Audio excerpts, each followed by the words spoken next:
Today, I want to talk to you about a brand that you probably use every day, but you might not think a lot about, especially not in luxury terms, and that's Kohler. I think Kohler is a fascinating case study about luxury positioning, and it's a really great way of illustrating one of the key ethos that I operate in brand strategy and marketing, which is selling the sizzle and not the steak. Now, what does that mean at a high level? It's about selling the experience, the emotions, the feelings that a product gives you rather than its utilitarian function. Because humans make emotional buying decisions and then they justify it by logic. So Kohler is the brand that you're probably quite familiar with, even if not by name, but if I was to show you the logo or some of their products, and they make toilets, sinks, and faucets, what we would traditionally categorize as plumbing fixtures. However, in the past few years, Kohler has subtly repositioned itself from being a functional hardware supplier to a full-fledged lifestyle and home luxury brand. Now, let's go through and break down how they've done it and why it works, and think about some lessons that we could apply to our businesses. Founded in 1873, Kohler began as a foundry making cast iron items.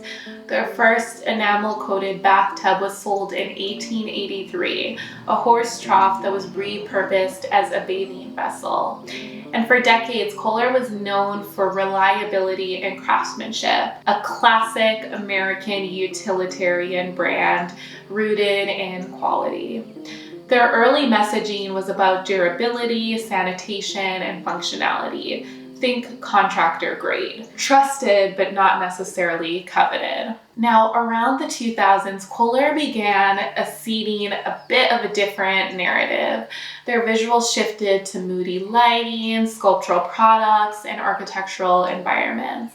Product naming and positioning moved away from specs and performance towards experience and identity. Their ad campaigns reframed sinks and tubs as artistic statements, elevating the bath into a site of self-expression and indulgence. A strategic insight here is that Kohler started to talk to designers and architects, not just installers and homeowners. So they really thought about all the different buyer psychographics that might be interested in their product and started positioning for those unique audiences.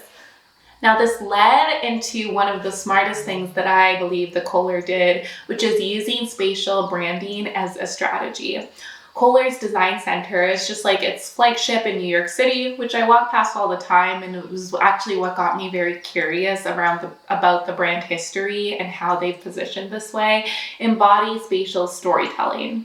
These are not hardware stores, they are galleries of intentional living. It couldn't feel any further from the traditional Lowe's or Home Depot where you might go shop for a lower price point toilet.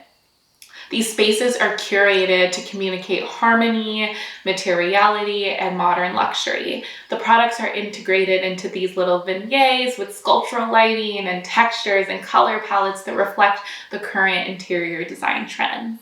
Kohler has positioned itself in a way where it no longer feels like pipes and porcelain. It feels like functional art in the home. And a detail worth noting is that their showrooms don't just showcase their products, they're selling possibility. Now, this is a learning lesson that you can apply whether you're selling toilets or handbags or even a experience like fine dining. It's really not about the thing that you are selling in itself and its functional use only, but it's really about this aspirational possibility of the emotion that somebody might feel when they engage with and interact with your product or service that makes people willing to pay a little bit more of a premium price point for your offering.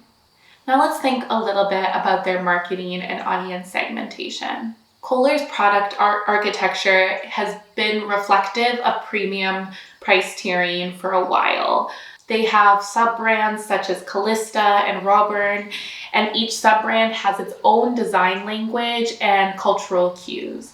Their language, their messaging, when you read their copy on their website or socials or what's spoken in their advertising, emphasizes elegance and well-being and design sensibility, and even wellness tech terms that are lifted straight from the luxury playbook. Their ads feature design influencers, premium interior aesthetics, and intentional living instead of price, durability, or warranties. So through their marketing and messaging, they use the aesthetics of a luxury lifestyle to communicate transformation and not just product benefit. So why does this repositioning work?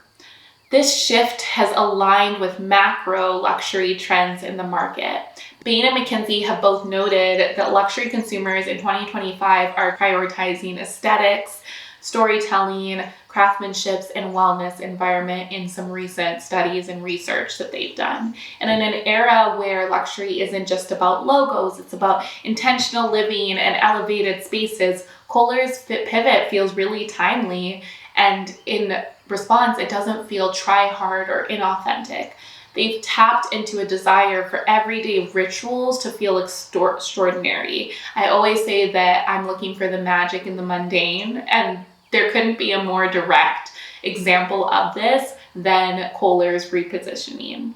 A faucet isn't just a faucet, it feels like a design moment, and a tub isn't just a vessel, it's a sanctuary. So these everyday moments like washing our hands or taking a bath can feel like an experience, which is exactly what affluent consumers are looking for in today's market. So what can we learn from Kohler? Luxury branding isn't just about glamour or excess, it's about positioning your product inside a broader emotional story. It's about transforming functional objects into aesthetic anchors. And maybe, most importantly, it's about remembering that beauty is not just for showrooms or fashion houses, it's for kitchens and bathrooms and all the little rituals that make a life well lived. I hope that you enjoyed this case study. My name is Tosin, and I'm the founding principal of Atelier Oluwatosin. We aim to post content that inspires and delights. And if you enjoy conversations like this, I invite you to engage further with us in the comments and by subscribing into our channel and into our community. Take good care, and I'll see you soon.